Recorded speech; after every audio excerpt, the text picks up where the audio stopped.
তা আমি বললাম, মামা সারা দিন নাইট ডিউটি দেন, সকালে পিঠা বিক্রি করেন, দুপুরে ফল বিক্রি, আপনি ঘুমানটা কখন?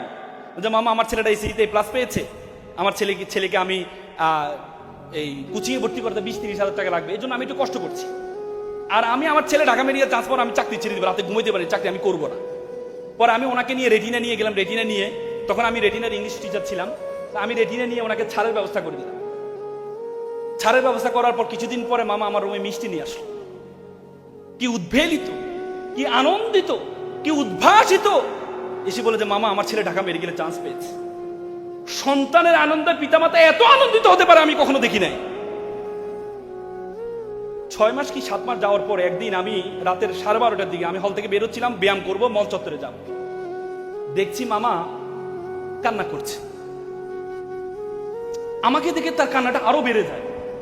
মামা আপনি কান্না করছেন, কি হয়েছে মামা? বলছে মামা আমাকে ক্ষমা করবেন। যে মামা কি হয়েছে আপনি আমার সাথে শেয়ার করুন। না মামা কিছু হয় না। মামা কি হয়েছে আপনি আমাকে বলুন। যে মামা আমার ছেলেটা ইয়াবা আসক্ত। মামা আমার ছেলেটা ইয়াবা আসক্ত। গতকাল বাসায় এসেছিল, শোকেজের গ্লাস ভেঙেছে, আলমিরার গ্লাস ভেঙেছে টাকার জন্য। বিশ্বাস করেন মামা, আমি মনে করেছিলাম আমি যখন অসুস্থ হব আমি এবং আমার ওয়াইফকে আমার ছেলে সুস্থ করবে।